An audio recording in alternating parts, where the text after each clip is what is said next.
stream this morning. I especially want to say hello today to Virginia and Peter. I know they're on the live stream. To Roxanne up in Sacramento, who's a friend of Kelly's. To my friend Jeannie's cousin Judy in Florida. I know she's on today. And to McKay. So this is our Independence Day weekend in the United States, and it was Canada Day on Friday. And they celebrated their independence. They used to call it Dominion Day, but it's called Canada Day now. And the significance of Independence Day is not lost on our teaching, because it was Ernest Holmes' intention that we would, through all of us would, through the practice of the science of mind, become independent and self-reliant people, independent and self-reliant thinkers, independent and self-reliant students of this teaching. And Dr. Holmes promised that by consciously and intelligently using the creative process in our lives, we can achieve independence from any condition that we could possibly have. Lack and limitation, unsatisfying relationships, dead-end jobs, and any and all health issues that we might be experiencing. You know, and it's interesting that some years ago I did a comparison of the promises of the science of mind and the big book of Alcoholics Anonymous, as well as the Bible, and they all tell the same story essentially. They all come from that place of love, as Joyce talked about this morning, and as the song indicated as well. And if we practice the principles set forth in these three books, honestly, even if you don't have an addiction problem, the big book of Alcoholics Anonymous is a good read. It's really a good read. So if we do what Ernest says in the Science of Mind, if we do what it says in the Bible, if we do what it says in the big book, we will essentially be guaranteed to live a happy, joyous, and free life. That's it. It takes some doing to be in alignment with the science of mind daily, in every effort, every endeavor, every circumstance, and every relationship that we have in our lives. Relationships might be the toughest part sometimes. You know, sometimes we feel like we need to slap somebody. Well, we can feel like we need to do that, but we don't act on it, do we? And a lot of us probably in past years have committed thought crimes against people, and not a good thing to do, not a good thing. It's actually, the whole science of mind idea is actually simply a matter of discipline, which then becomes a habit. And as I said last week, as Zig Ziglar said, it builds character, commitment, and discipline that provides the emphasis for change in our lives. Character, commitment, and discipline. It is, as Dr. Holmes said again, what I said last week, the losing of that energy into action, which impels us forward and allows us to make changes necessary to have a fulfilled and fulfilling life experience. Sometimes those changes can end up being shocking to such a degree that we are dumbfounded by their proportion. But we cannot change one thing in our lives without it changing every other thing in our lives. That was, well, never mind about that.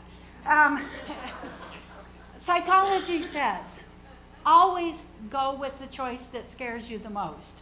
Because that one is the one that is going to help you grow the most. Now, that's probably terrifying to some people. You know, what is the next logical step that I'm going to take? It's the unknown. I don't know what that's going to be. I don't know where I'm going to go, what I'm going to do. Those are the laments of people who are on the brink of change. But there is a tipping point. There actually is a tipping point where when everything conspires for good in our lives, we are impelled to move forward in a different direction than we ever expected. It can seem somewhat frightening at the outset, but when we know that God would not present us with a change of great magnitude without the wherewithal to handle it, the change is always divine right action.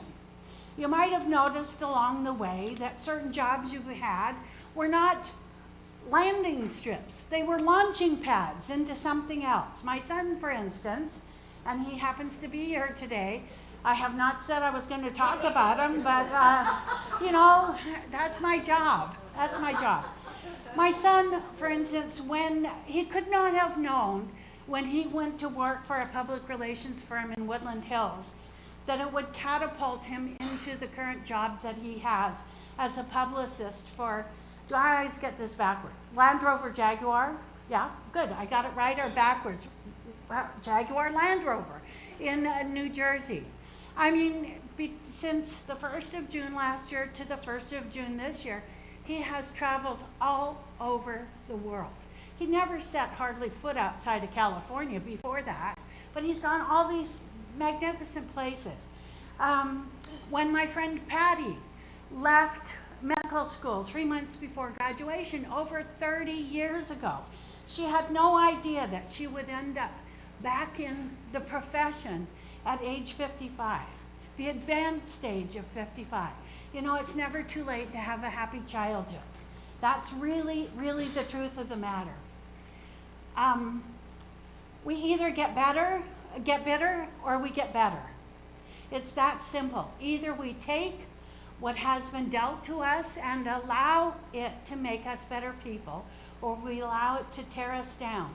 The choice does not belong to fate. It belongs to us.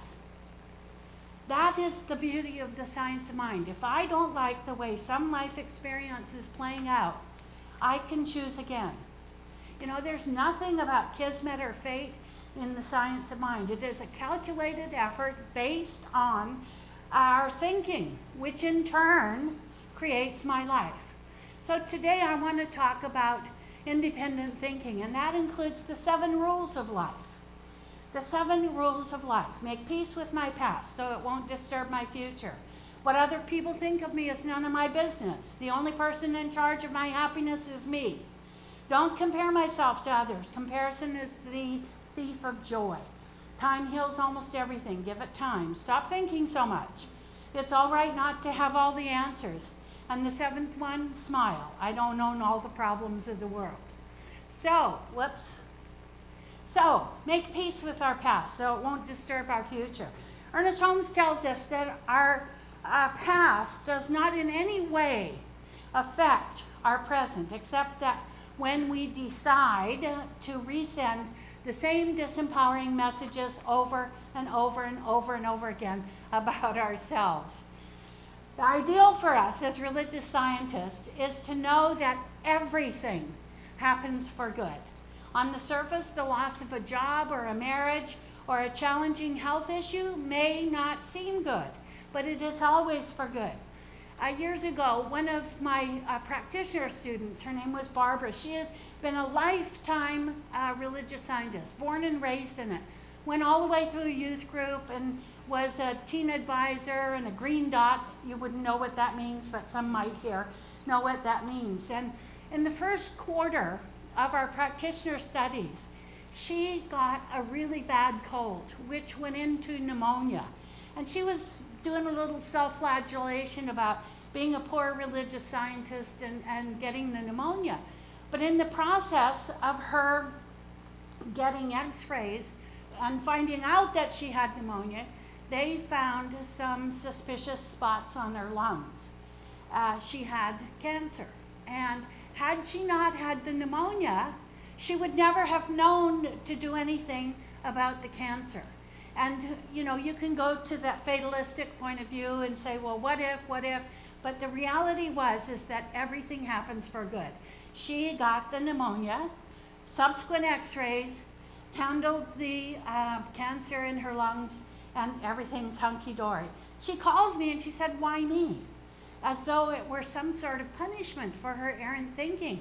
And I think that's the folly of our teaching sometimes, is that we do believe that we think incorrectly sometimes, and we, we're looking for that old-time punishing God to say, well, God did this to me. No, unfortunately, nobody does anything to us. It's done through us, for us, and by us. So everything happens for good. So the only person Oh, wait a minute, I gotta go back. Did I miss one? Make peace. What other people think of me is none of my business. This is the tough one, right? Is it the tough one for just me, or just I'm the only one, right? Okay, maybe the worst part of being human is our thinking that we have to measure up to what we think others think of us. I know that sounds a little convoluted, but the turn of phrase, what you think of me is none of my business, came actually from Raymond Charles Parker, and not from Terry Cole Whitaker like most people think. She wrote a book by that name, and it was one of the biggest bestsellers ever.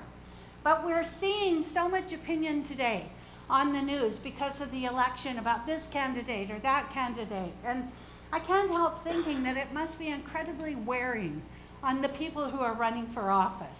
Can you imagine what it must be? Do they go on Facebook and check out what people are saying about them? I don't know. If they do, they would be miserable, I think. But I wonder how sometimes they can maintain their equilibrium through it all. Whether we voted for Obama or not, he is our president. And for that reason alone, he deserves our respect. When we cast aspersions on anyone's character publicly, as so many seem to do on social media, it is more a commentary about us than it is about them. When I make disparaging comments about someone else, it is internalized in my subconscious mind and becomes what I think about myself. So now is the best time, I'm telling you, now, right now, 6 months to election, now is the best time to become the observer while we weigh and measure the attributes of all the candidates. The next one, the only person in charge of my life or my happiness is me. Mahatma Gandhi said, happiness is when we think, what we say, and what we do are in harmony. That's happiness. Bottom line, simple as that. When what we say, what we think, and what we do are in harmony. And I know I've talked a lot about this lately on Sunday mornings, and because I never get up here on Sunday to preach at you, what I have to say has more to do with me than it does with you. Take my word for it. If we surrender to the inevitable happiness that is part of who we are intended to be, then it will be. Another simple statement. Science of mind is so simple sometimes, we want to make it more difficult than it really is. We don't have to do that. Surrender, as Rob said last Sunday, isn't about caving in. It's about giving into a greater idea. And when something isn't fun anymore, don't do it. There's that old joke about the old geezer who goes to the doctor and says that he needs medication because every time he pinches his arm, it's painful. The doctor's suggestion was stop pinching your arm. You know, and I know that's a silly analogy, but some of us might need to stop pinching certain things in our lives. Remove ourselves from relationships that aren't working. Begin to eat better and exercise. Give up the job that we've taken for the benefits because it's unsatisfying. And begin to see that we do live in an abundant and prosperous universe. Don't compare myself to others. Comparison is the thief of joy. This one is just plain good advice. I could just leave it at that and not continue any further. We can never satisfy the needs of the soul by comparison. Never, ever, ever can we do that because there is no comparison in the mind of God. None. When I think I have to measure up to what others expect of me, when they are unwilling to do the same thing for themselves, it's a no-win situation. And in the eyes of God, each one of us is perfect just as we are. And if we engage in any kind of self-improvement, the motivation has to come from within and not without. I cannot make myself better to make you happier. We make ourselves better to make ourselves happier. Period, the end. That's all there is to it. We don't need to fix ourselves to please anyone else. Time heals almost everything. Give it time. This is true. This is very true. And yet, there are lessons in all experiences of life. where healing can only take place if we are ready to accept our responsibility for our part in whatever might have occurred. That's when the big ahas come up. You know that the old saying, it takes two to tango? Yeah, it does take two to tango. You look pretty silly out on the dance floor doing it all by yourself, wouldn't you? But no matter what happened or who we think did it to us, we participated at some level. And as Terry Cole Whitaker so beautifully said when she was here that one time, that just shocked everybody, put your big girl panties on and get over it. You know, seriously, that's what she said. We cannot hold grudges and move forward in our greatness. That's all. That's all. So stop thinking so much. It's all right not to have all the answers. Again, I want to reiterate. Don't believe everything you think. Don't believe everything you think. Monkey mind can be insidious. It can be insidious. And when we find ourselves in that state of mind, call a practitioner, for heaven's sake, for God's sake. Let someone else move us through the unholy state of being. Because when we have monkey minditis, we are in an unholy state of being. There is a sense of separation from God when we allow this negative self-talk to interfere with our lives. And what we need is what we have here, a group of practitioners that are stellar in their effectiveness at being able to be objective and to move us through the situation. We either believe spiritual mind treatment works or we don't. If we don't, then it's time for us to get back to class. And my personal favorite, smile. I don't own all the problems of the world. We can experience happiness even in the midst of turmoil because it is first and foremost a choice. Happiness is a choice. I cannot feed the starving children in Africa right now. I cannot make people recycle. I cannot be everything to all people. But in order to practice loving kindness and forgiveness, that's the theme for this month, independently, I can, however, belong to Dining for Women and know that my contributions there, thanks to Marilyn Murphy, are being put to good use in third world countries. I can stem my own anger and judgment toward other people and eliminate terrorism from my personal life. How many of us terrorize ourselves sometimes with our monkey mind, right? We do that. I can do my own part in recycling cardboard and cans and maybe not use plastic bottles, except for rare occasions when I need to do that. I can be for me what I need instead of doing for others to my own detriment. This is very important stuff this morning. This is what independent thinking is all about. We can do, as Mother Teresa said, but we cannot all do great things, but we can do small things with great kindness and great love.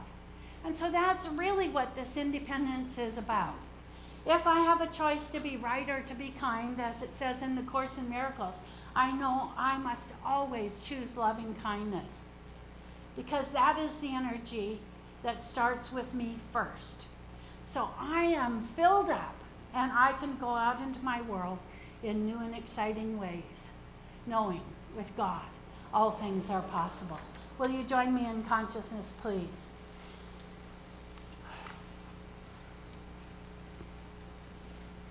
So this is the time typically when we would read Ernest Holmes' prayer for our country. But instead of doing that this morning, I'm going to do a spiritual mind treatment for us all in the first person. And you will have a copy of that to take with you this week to use as part of your morning practice. And so I recognize in this holy moment that there is God and only God. That there is nothing at the level of appearance today that could disturb my spiritual equilibrium. There is nothing at the level of effect today that can change the love that I have in my heart and the joy that I feel at being a part of this spiritual community. I recognize today as I look out upon this congregation that there are people of strength and courage, people of conviction and character, people that have chosen to dress up and show up today in a bigger way for the Center for Spiritual Living Westlake Village.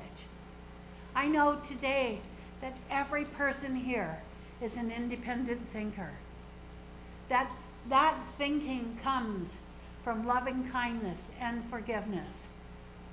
That we all are here to do the holy work of kindness, the holy work of forgiveness, the holy work of non-judgment, and the holy work of just simply loving one another to our wholeness.